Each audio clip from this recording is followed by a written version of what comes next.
Good morning students, how are you? I hope you all are fine.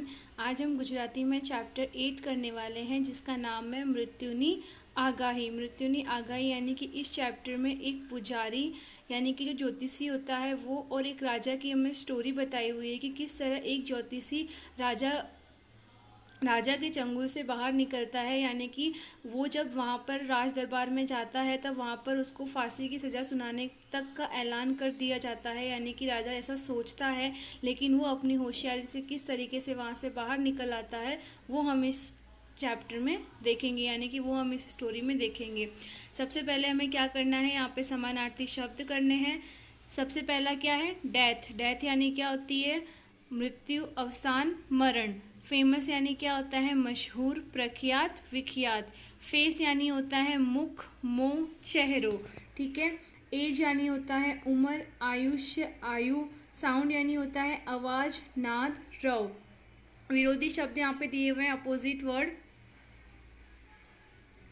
Future का होता है भविष्य काल, भविष्य काल यानी कि प्रेजेंट जो है वो। और पास्ट यानी होता है भूतकाल यानी बीता हुआ कल। इमेजिनरी यानी होता है काल्पनिक, यानी कि हम कुछ भी इमेजिन कर लेते हैं कि अगर हम ऐसा करेंगे तो ऐसा होगा, यानी कि इमेजिन करना, कल्पना वाली दुनिया में रहना। और रियल यानी कि वास्तविक, यानी कि जो चीज़ हो रही है रियल में उसे हम बोलते हैं वास्तविक। ठीक है। रिस्पेक्ट यानी होता है सम्मान। इंसल्ट यानी होता है अपमान। सेंट ऑफ यानी होता है विदाई, विदाई। वेलकम यानी होता है आवकार। हैप्पी यानी होता है सुखद। सैड यानी होता है दुखद। नेक्स्ट है बैड लक यानी होता है कम नसीब। गुड लक यानी होता है सदनसीब। प्रेज यानी होता है प्रशंसा करना। स्लेंडर यानी होता है निंदा करना, यानी कि किसी की बुराई करना। जॉय यानी होता है आनंद। सैडनेस यानी होता है कि शोक। गुड यानी होता है सारी। बैड यानी होता है नर्सी, यानी कि good things and bad things. ठीक है। अब नेक्स्ट हम इस चैप्टर को रीड करते हैं और इसकी स्टोरी समझते हैं। एक राजा હતો, एक राजा था, તેને સદા મૃત્યુનો ડર સતાવતો, यानी कि उसे हमेशा अपनी मौत का डर रहता था। તે હંમેશા જ્યોતિષીઓ પાસેથી આ વિષયમાં પૂછતો રહેતો। वो हमेशा ज्योतिषियों के पास इस सब्जेक्ट के बारे में पूछता रहता। બધા જ તેને એક જ સલાહ આપતા कि महाराज तुम्हारी जीवन रेखा खूब मोटी है। और सब उसे क्या बोलते थे कि महाराज आपकी जीवन रेखा बहुत मोटी, यानी कि बहुत लंबी है, यानी कि आप बहुत सालों तक जियोगे। सब उसे हमेशा यही बोलते। एक वक्त आज बाबते राजाए एक मशहूर ज्योतिषी ने पोताना दरबार में बोलाव्या, यानी कि एक बार इसी टॉपिक के ऊपर चर्चा करने के लिए कि वो कितने साल तक जिएंगी या फिर उनकी मृत्यु कब होगी, ये जानने के लिए उन्होंने एक मशहूर यानी कि एक फेमस ज्योतिषी को अपने दरबार में बुलाया। यहाँ पे आपको पिक्चर शो की हुई है, ये राजा है और ये फेमस ज्योतिषी है। ज्योतिषी अचूक भविष्यवाणी करवा माटे मशहूर हता, यानी कि ज्योतिषी भविष्यवाणी करने के लिए मशहूर थे। राजाए पोतानी जन्म कुंडली आपता कह्यु, राजा ने अपनी उनको जन्म कुंडली दिखाई और कहा, पंडित जी कृपा करी मारी जन्म कुंडलीनो अभ्यास करी मारू भविष्य बताओ, यानी कि उसने कहा कि आप मेरी जन्म कुंडली को देखो और उसके बाद में आप मुझे मेरा भविष्य बताओ। ज्योतिषी ध्यानपूर्वक राजा ने जन्म कुंडली नो अभ्यास करियो। ज्योतिषी ने क्या किया, ध्यान से राजा की जन्म कुंडली का अभ्यास किया। अने बोलिया और कहा, महाराज आपना ग्रह जे भविष्य बतावी रह्या छे, यानी कि आपके ग्रह जो भविष्य को बता रहे हैं तेज हूँ बतावीश, यानी कि जो आपकी जन्म कुंडली शो कर रही है मैं आपको वही बताऊंगा। झूठी अने काल्पनिक बातों हूँ नहीं कहूँ, यानी कि झूठी बातें और काल्पनिक बातें, यानी कि मैं कोई इमेजिनरी वाली बातें मैं आपको नहीं बताऊंगा। जो चीज़ रियल में होने वाली है मैं आपको वही बोलूँगा। नहीं हूँ कोईने खुश करवा माटे ऊंधी सीधी बातों करे राखतो, यानी कि मैं किसी को खुश करने के लिए बिना फालतू की उल्टी सीधी बातें नहीं कहूँगा। नृपे कह्यू, नृपे यानी होता है कि राजा। राजा ने कहा, हूँ समझी गयो पंडित जी, यानी कि मैं समझ गया हूँ। आप निर्भय, निर्भय यानी होता है बिना डर से, थईने मारू भविष्य बताओ, यानी कि आप बिना डरे आप मुझे मेरा भविष्य बताओ। જ્યોતિષીએ રાજાના ભવિષ્યની सारी सारी વાતો बतावવાનું शुरू કર્યું। यानी कि ज्योतिषी ने क्या किया, राजा के भविष्य के बारे में जो अच्छी अच्छी बातें थी पहले वो बताना उन्होंने शुरू किया। राजानु मुख, राजा का चेहरा आनंद थी खिली उठ्યું। यानी कि उनका जो फेस था वो आनंद से यानी कि खुशी से खिल उठा था।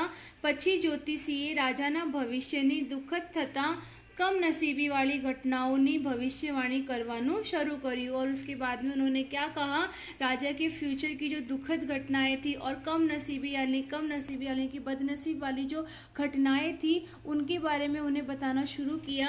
आ बातों सांभળી राजा खूब दुखी थयो। और ये सारी बातें सुनकर राजा क्या हुआ, बहुत ज़्यादा दुखी हुआ।